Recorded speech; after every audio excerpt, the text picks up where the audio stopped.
Hi guys, welcome back to the home and Homestead. My name is Rebecca, and today on the Homestead we'll be doing a water bath canning project where we will be making blackberry jam. I love to make homemade jams. They're a very simple and tasty thing to can, and they're wonderful to share with your friends and family and can be made with just a few ingredients. So follow along and see how we make this delicious blackberry jam today. So over the weekend I came upon a really nice sale on fresh blackberries. So I picked up enough blackberries in order to do a double batch of my homemade blackberry jam. I'll be doing 1/2 pint jars today, which is a really nice size for enjoying, and it keeps nicely in the refrigerator once opened, as well as for sharing with friends and family. So let's head over to the stove and get this jam cooking. Alright, so for today's project I'll be using my 8.5 quart Dutch oven. We'll turn it on to a medium-high heat. We'll add about 9 cups of fresh blackberries. You could also do frozen, but as I mentioned earlier, I came upon a really nice sale, so I was able to get some nice fresh berries. Now what I like to do is to take either a potato masher and mash the berries, but since blackberries are rather firm in their shape, I actually use a meat masher, and I just go in and start breaking apart the berries. That way you can crush them a little bit, release some of their juices, and help the process along. This actually works really well for ground beef, but I find myself using it quite a bit for canning as well. So for every 9 cups of berries, we will add 6 cups of sugar.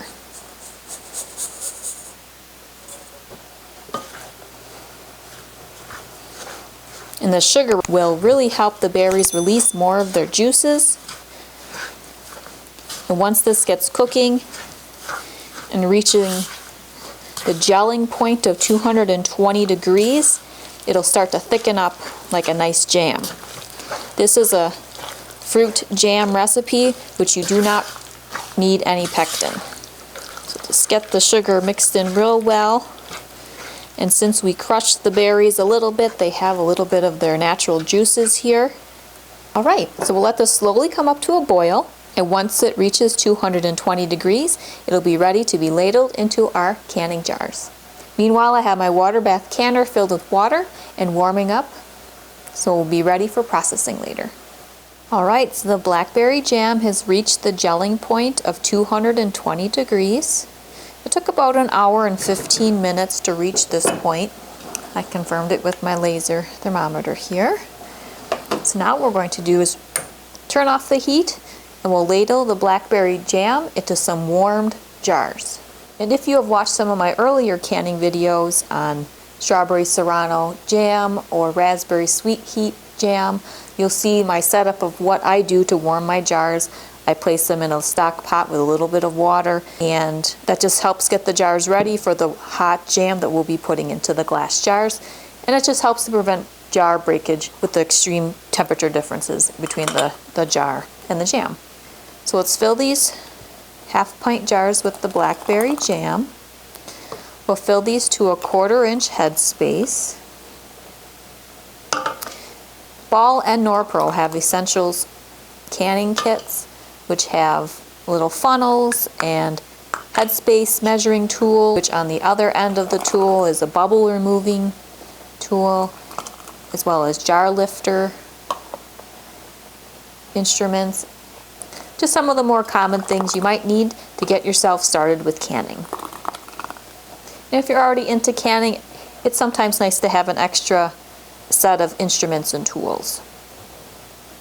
Alright, so now we're going to just wipe off the rims and the side threads of the jars with the wet paper towel. I just moistened this with some water. And you're wiping the jars down just to help ensure a nice seal. Now we'll place the lid, followed by the ring, onto the jar, just finger tight. And the rings are just on here to help keep the lid in place while it's processed. And once it cools, the suction effect will happen and the lid will seal.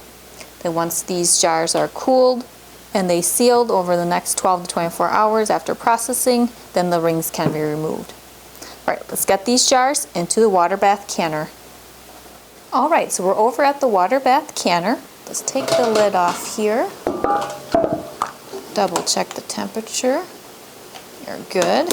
So now we'll add the jars into the water bath canner. In there I have water and a jar rack or jar tray on the bottom. That way these jars can sit right on top of there. And once the jars are in here, we want them to be covered with water by at least an inch or two. I was able to make 10 jars of blackberry jam for this batch.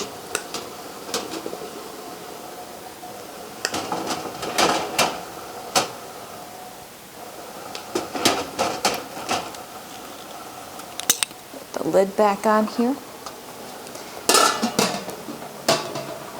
And the minimum processing time for the blackberry jam is 15 minutes. And what I mean by that is, based on your altitude, you may have to adjust the processing time when you're canning.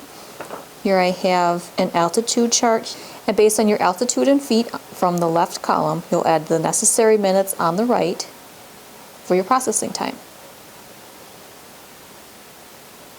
And that's just something to be mindful whenever you're canning.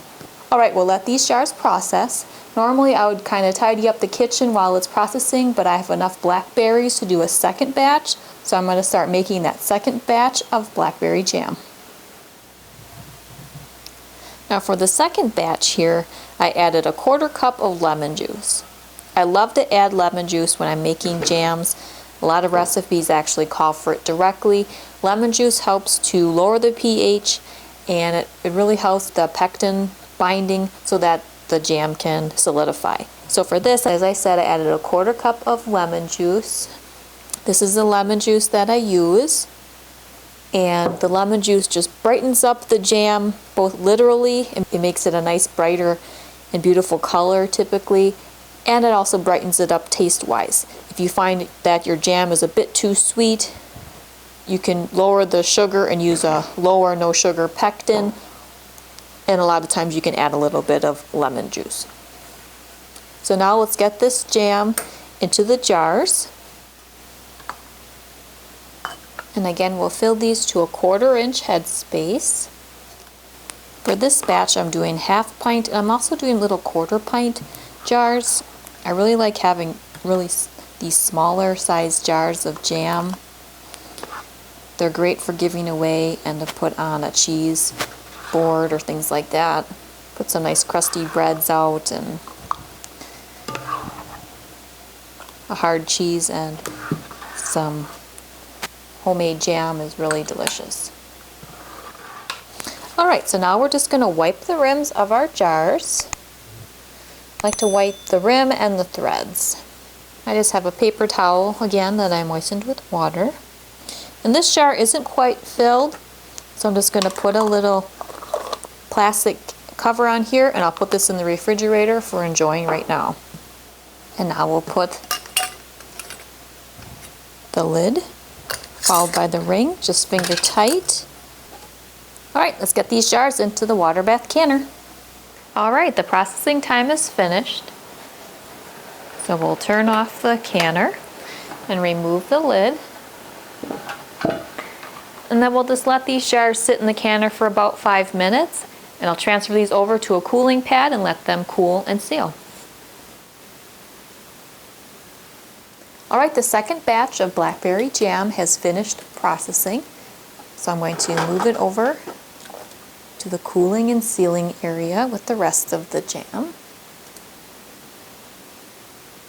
And the first batch I did as the traditional blackberry jam recipe that you can find in the Ball Blue Book, the Ball Home Preserving Cookbook, and many other canning cookbooks.